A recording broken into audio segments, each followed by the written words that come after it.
Informasi lainnya, Saudara, Taman Putropang merupakan salah satu peninggalan sejarah Sultan Iskandar Muda yang merupakan bukti cintanya kepada permaisuri yang berasal dari Pahang, Malaysia. Berikut liputan tim Kompas TV untuk Anda. Salah satu tempat wisata di tengah kota Banda Aceh adalah Taman Putropang, terletak di Desa Sukarabai, Kecamatan Baitur Rahman, Banda Aceh. Taman ini didirikan oleh Sultan Iskandar Muda sebagai hadiah dan bukti cinta Sultan kepada sang permaisuri tercinta yang bernama Putri Kamaliah dan berasal dari Pahang. Selain pepohonan di dalam Taman Putropang, terdapat juga pintu kop yang merupakan gerbang penyambung taman dan istana.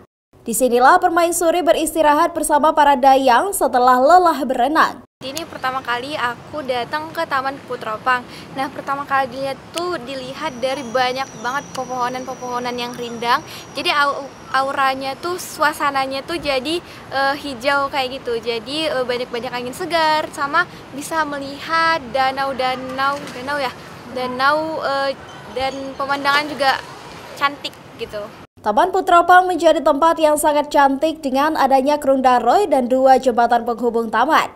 Tak hanya menjadi tempat bersejarah, Taman Putropang juga menjadi tempat menghabiskan waktu bersama dengan fasilitas taman bermain anak, sehingga anak-anak dapat menikmati taman dan bermain. Pengunjung dapat menikmati indahnya Taman Putropang dengan sungai dan jembatan serta pintu kop yang memiliki ukiran yang indah. Tim Liputan Kompas TV, Banda Aceh.